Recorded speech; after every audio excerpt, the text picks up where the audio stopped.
So, you know how when you're like on your annual playthrough of ₜᵢⵚ Final Fantasy VII, right? You keep noticing new things every time, like how there's many super weird signs. Like this poster with Cloud and what I think is the robot from 8, or maybe that thing you fight in the elevator. There's also posters with Aerith on there. Edge car. Oh, it's so edgy. Edge pizza? There's a Red 13 shop, which... the optics and ethics of Red 13 being a pet, I don't know. Or does he own the pet shop?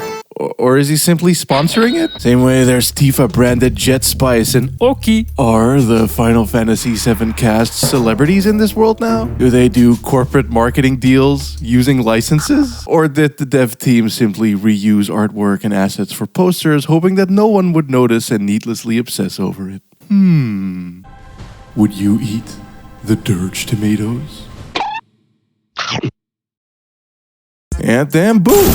Now you're out here in the Arden DLC for 15, literally doing the same type of stuff. Lucky 7 is a move from 7, Aiko from 9, Nanaki is Red 13's real name, Morid is the old guy also from 9, and Dali who wants you to bring him coffee beans, and YRP is Yuna Riku Pain. It's like, damn, that's a lot of reference for just one hallway. Shout out Final Fantasy, to be honest. We even got a brand new numbered one out and about at the moment. Wow. Screw all of that though, let's stick to 15. See, for quite some time, I had a dream of doing a big ol' Final Fantasy 15 retrospective covering all of the media. I made a giant list that was a pain in the ass to make, given that the wiki listing all of it was incomplete, only to find out that even my list was incomplete, being that it doesn't feature whatever the fuck this is. This way.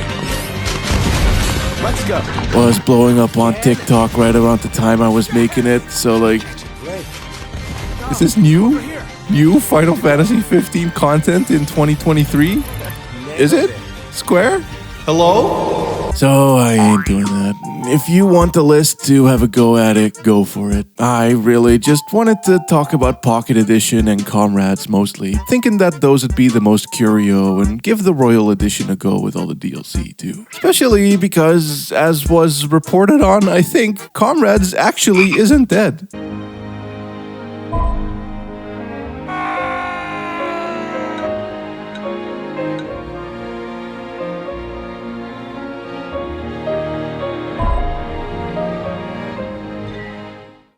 Okay, well, as a game mode it is. But see, it's right there. Standalone game and everything. Server's still going too. At least on PlayStation. PC it is wholly dead, I think. But yeah, I'd much rather do that, as who here really wants to see me review the fucking pinball game?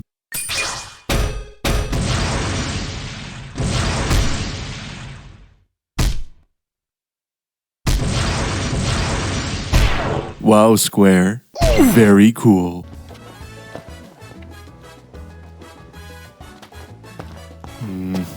Man, you got like this whole ass market, and there's just not a single ₜᵢ tomato in sight. That's fucked up. Oh my god. Blessed be the return of the ₜᵢ tomato! Well, it's nice to see the new game having our backs, even in Comrades. Lestalem is scant on tomatoes. But what it does have is core. Wait, is that? Who explains to you that... Good luck. Okay. Be careful out there. We're counting on you. Okay. Be careful out there. Good luck. Okay, shut the fuck up. This is essentially a base camp sort of situation with NPCs for your homemade spawn to chat to, chill vibes, shops, and quests to take to do within the whole wild world of Final Fantasy XV's post-Noctis post-apocalypse. And there's even some really scungy cutscenes. Base game in its unfinished nature already had a lot of shit I would assume is placeholder animations, but at least there were still an apparent budget, and here we really do not have that luxury. But there is something kinda cute about that. Ramshackle vibes befit of this hurriedly gussied up, steampunked, darkened, Midgard and Mad Maxed map full of the most NPC-est NPCs. All doused in a color palette one can only describe as Final Fantasy 15, but someone spilled Coca-Cola all over it. Wouldn't be the first time that happened to a Square game either. I love the vibes though. I dig the use of rustic yellow in its main little square with the big puffin engine at Cid's workshop, the cute little stall that Aerith's got, all the smoking pipes and glowy lights surrounding the weapon store, and how that life is contrasted by the now very arid and barren lands, with the green sucked out of the once vibrant, grassy plains, and the freedom yeeted from the towns. Cause yeah, you're not free roaming this bitch. Only select chunks of map one gets teleported off to do a Death Stranding. Cause that's right, motherfucker. This is actually one of the first Strand-type games. You see, as arid is the land, the sky is also dark, which in this universe means mean demons shadow seamen into the world, but Lestalem as the power plant, and so slowly you reconnect said world, bit by bit expanding the power grid, which is done through missions and hunts. Some being more story-driven affairs that play out much like someone from the main game, things like climb up the factory to fix the cable car, mine some rocks, kick Prompto's ass, and so on. Is it me, or has Lestalem turned into Litstalem? But the vast majority being big dick battles, which is also where the online comes into play. Being played either with AI, friends, or random players provided any are available still, and can consist out of anything from killing giant monsters with massive health bars to killing giant monsters with massive health bars who are trying to damage a thing with a health bar that needs protecting. And at first, I actually really dug the pacing of this. New missions give way to more electrification, which gives way to more zones that give way to new missions, costumes, events, equipments, upgrades, and story. However, after the first 5 or 6 hours, the costs for unlocking new missions and areas versus what you win from the ones you do get becomes more and more imbalanced, which pairs up nicely with the difficulties of said missions demanding higher levels, clearly expecting the player to spend their time replaying older shits in order to grind, and man, I really do not think this gameplay facilitates that. Thing is, too, it has the same battle system as the main game, i.e. hold down buttons to let the combat play itself. But due to this being online, technically, kinda, the action cannot be paused and so the menus were axed. This, therefore, means that one can't use elixirs to, say, heal up your max health, often putting them in one-hit puts you in danger mode situations, which then means they'll have to wait to get a heal from a buddy every time. Shit could already be a little annoying in 15 depending on the boss fight, but at the very least you could always pop out a potion or,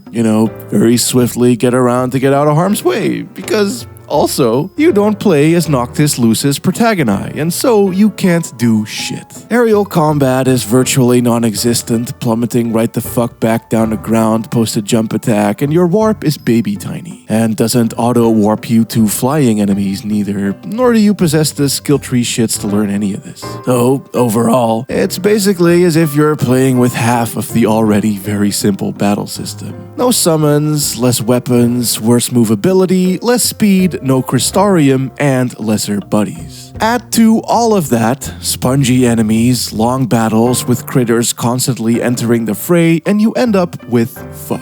Comrades be the type of game where it's like, hey, fight this Malboro by the blah blah blah camp, and it's like, well, okay, that's a little tough for my level, but sure, we'll do it, only to then after, when you kill it, 2 other ones spawn right the fuck away. The fight took like 15 minutes, what the fuck, man? Wasn't even a boss, and then there's shits that's just busted ass, like when enemies simply refuse to fight you running away, which does happen sometimes in 15 too, but again, you can't warp for shit now, so good luck fucking getting to any of them. I spent way longer than I care to count fucking sideline chip damaging this unwilling cancer curl. Like, what even is going on here? Why? Shit like this can make the Defend the Thing missions so horridly bad too.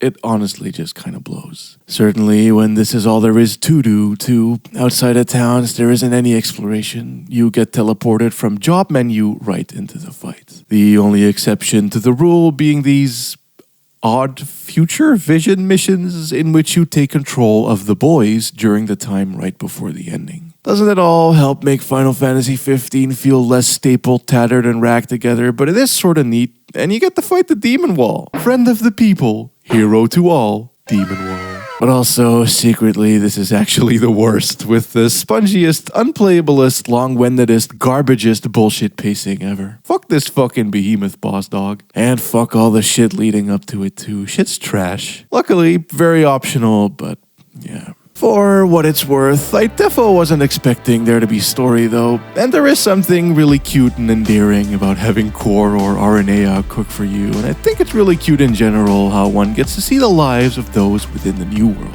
Eris running her little clothing shop, the weird mysterious witch lady from the forest taking refuge in this corner here, and you get to meet almost all the side quest and supporting cast people again, like the big guy, the kid, the caretaker guy, the factory woman, Dino, the Crown's Guard lady who you meet only like once at Hunter HQ early on, shit like that. Gives them jobs and little functions and story content that admittedly also slows the fuck heck down as the game progresses, but it's still cute. And moreover, I have also been playing it alone up to this point.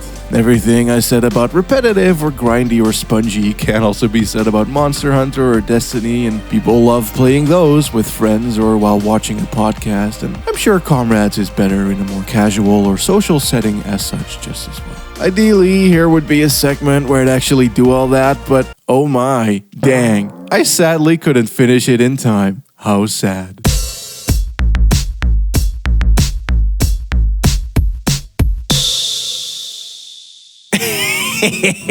Welcome to So I've Been Playing, the show where I talk about games and experiences I have experienced that I wasn't able to make fully fledged videos out of or repurpose otherwise. Because goddamn, I was gonna talk about 16 here briefly, intending not to cover it in depthly at all, but playing it some stuff arose I needed to talk about. That then bloated until before I knew it I was working on 2 videos at once. Hence why it took a bit for this one to drop at all. Not to mention my pre-order arriving a week late and it also being way beefier and longer of a game than I ever expected.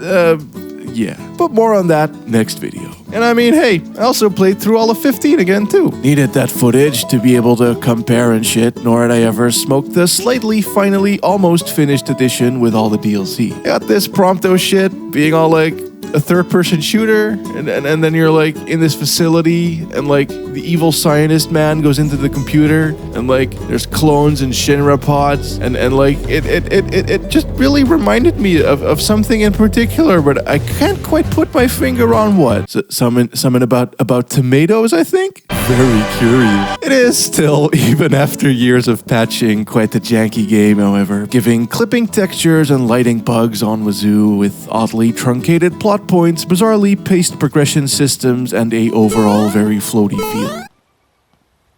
Cars whizzing by with next to no sounds, and shops that never sell shit worth fuck. Take a look at our wares. Wait, hold on though. Could that be? And of course, all the placeholder cutscenes of prior mention, it does beg the question a wee bit why they'd even spend so much time that could have been spent patching more on DLC of Core talking about soup. That was much more than a soup. Or, making an entire fucking handheld port demake of the full game. But then again, holy shit, they made a GBA, DS, Vita, 3DS, PSP port of the full fucking game. You don't do that anymore. It's not 2005. This ain't Rayman 3, what the fuck? And it's the full thing too. On PS4, Regis opens up all like, the decreed hour is come.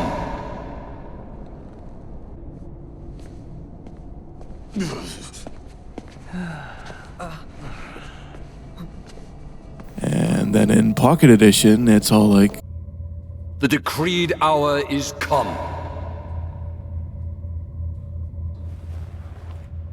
Thank you, Your Majesty. Which is because they essentially reused all audio, and I'm pretty sure simplified rigging and animation, copy-pasted cutscenes basically, which raises some interesting questions for me. See, 15's plot feels as if 3 different story concepts all smashed together. Whatever Nomura wrote about demons and Noctis and his princess, the plot about collecting the royal arms, and the stuff regarding the summons all sort of get dropped and picked up very unceremoniously. with all content still being there, mind you. Sure, the plot forgets about the Royal Arms post Arden's awkward little Titan drive with the forced daytime naps for no reason, but you can still collect them. I mean, I was just mindlessly chocoboing and exploring until I stumbled upon a tomb with no dungeon, just open the door, insert the thing, only to then stand there idle animating while Scumbo over here was ignoring everything playing games on his fucking iPhone.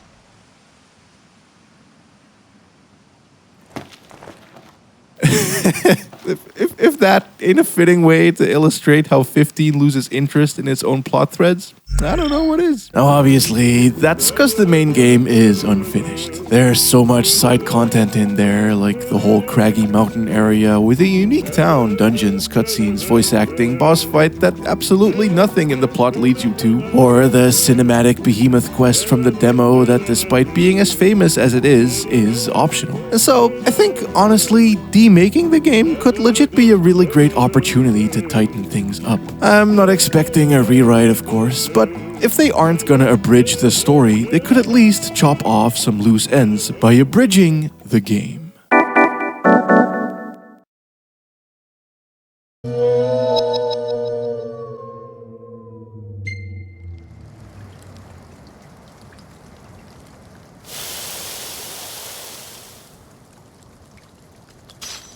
That's it! What's what? I've come up with a new recipe. I can taste test for you.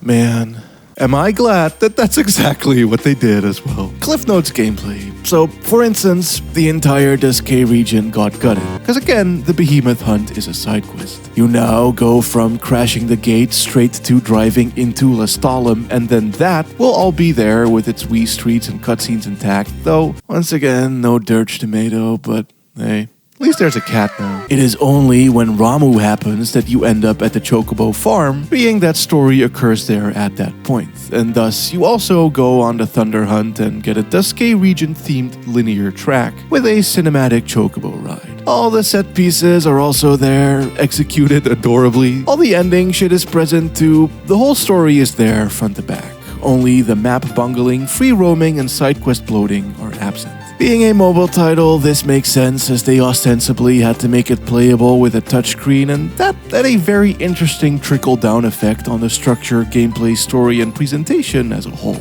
Like, say, how just the fact that there's a lockdown camera and no jump button entirely shifts how you engage with the environments. Arriving at Hammerhead, for instance, isn't just a awkward pathfinding stumble about.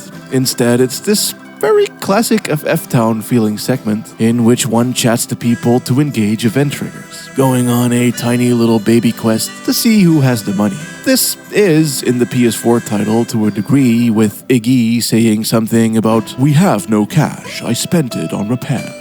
But it's not like this, where you actually see the boys do stuff in the process, with Prompto being excited to get in the store, Ignis concerned about food, and Gladio chatting up a lady friend. That already adds so much more character building right away, and this PS1 FFian FF3 DS version-esque standard is something that is maintained all the way, as you see, Pocket Edition is not open world.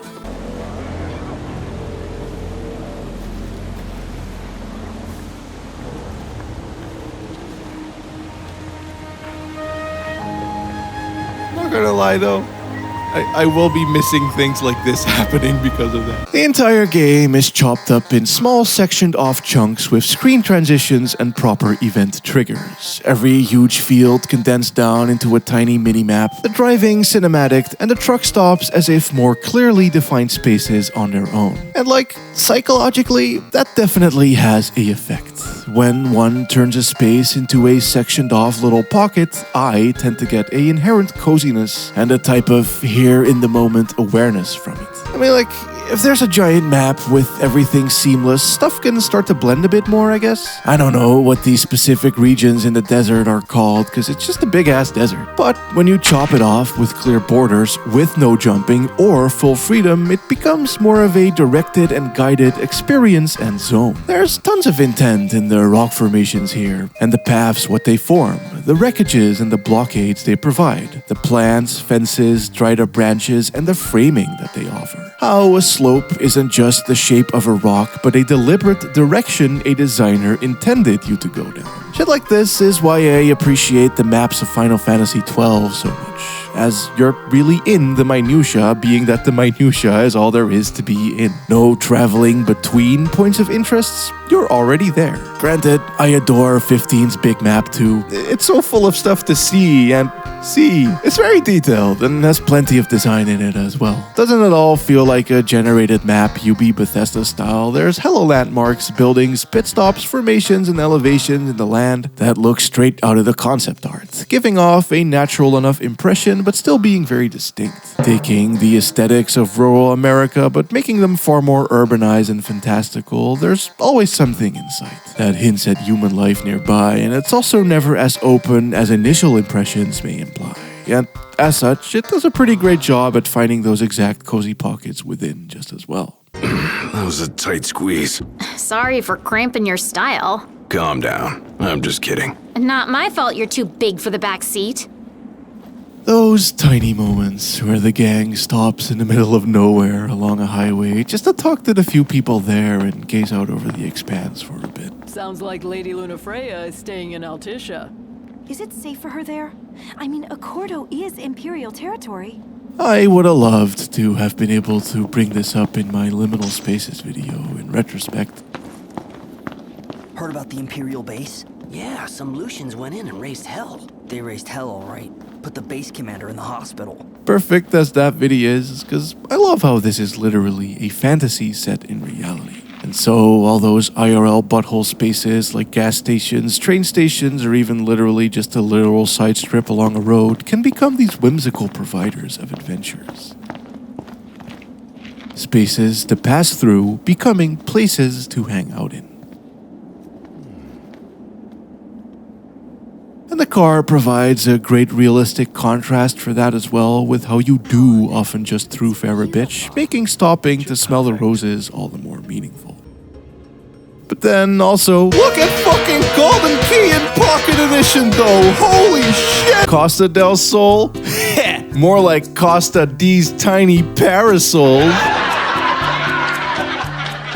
Wee trees, tables, sparkles on sand, the small condensed vibrancy of it all. It's giving goddamn Eternal Sonata, it's so wee in detail. They eat it along boardwalk as well, which, you know, sure shit makes going here a lot easier, but also, man, Costa del Sol, more like Costa del Smol. In Maine though, this is where the questing and carring properly takes hold. Although, as stated, driving now is more animated cinematics and side content is almost gutted. You only drive when story too, you can't just travel back to places. However, that doesn't mean that they didn't maximize hangout ability. Thing is, what little side quests there are made as parts of their respective pockets. Almost every area has a food quest, for example, aka a set of ingredients found there so that when by the end or elsewhere a predetermined camp moment occurs, the lads will get a special treat with added perks based on that zone. There'll also always be a few collectibles to go and gather, or just something to give purpose to the offside. Like at the Longwith rest area, Dave will still be there with the dog tag moment, only it'll merely be in the dingleberry of the map on the other end of the road.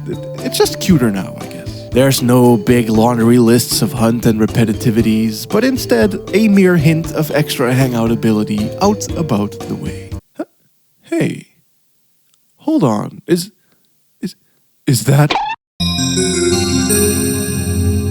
him? I also really like how the road convos are perfectly synced up to the lengths of the drives, not to mention that I'm pretty sure that they recorded new ones. Like on the way to Key, post-dog's introduction, they started chatting about who these dogs are and what Prompto's history with them is. Well, in the base game, all you get is a... What? Man, what the fuck is this visual? It's got that, like, sad hear you at the bar beam energy. It's just a loading screen. So many things are just loading screens or boring notes, but in Pocket, they're convos, and that owns. Yeah, maybe these are in the base game too, and they simply never triggered for me, but given that not triggering isn't an option here, I think it legitimately does a better job at setting up the world lore at times. In general, to be honest, exploration in Pocket is great, adding many a voice line and events. Like, take the bird pit, right? You don't just walk up, sneak around it, and off it goes. There's actually a really neat directed mini dungeon now, where the player not only sees it land from a great vantage point, but also has to push a rock down to open up a path back round and experience all manner of adorably guided camera motions as they move towards a little cubbyhole bonus item. Or how it chose to highlight this mere seconds later. Wow. You know, this view might be worth the climb. Wouldn't go that far. And of course, the bird sneaking itself is a proper minigame. Similarly, I think it's great how during that part where the train stops at Shiva's corpse, there's an entire eyesight track dungeon. Fuck only taking out some monsters as if that's all that was stopping the train somehow. Nah, break up that ice that blocked the way and lean into getting Shiva a bit more naturally while you're at it. I love things like that, and it again does make things feel more paced, cause sure, it doesn't magically fix the story holes and truncates, and with this art style, I do think maybe some of the more heavy moments hit a bit less hard. I'd say she did a fine job capturing our most prominent features. Prominent features?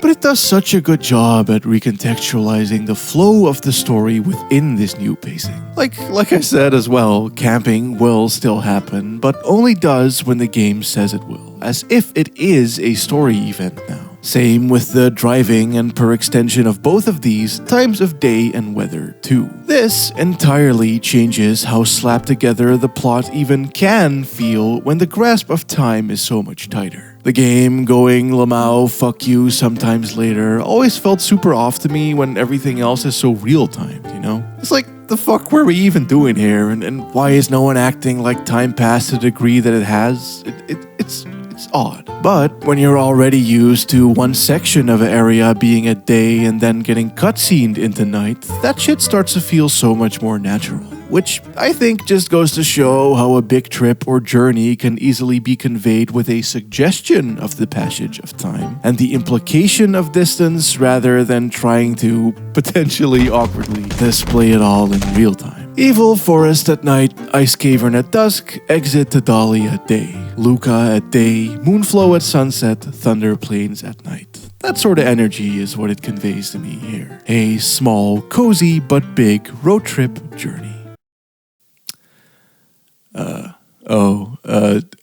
The combat. It kind of sucks. Like, there's no lock-on, and it's simple as, but also, I don't care. I do dig how the stealth warping is, like, actually properly facilitated and mandatory. And overall, in a fair few aspects, I might honestly prefer Pocket Edition. All the memorable moments that it adds to exploring, I consider to be the spices in how you present a game environment.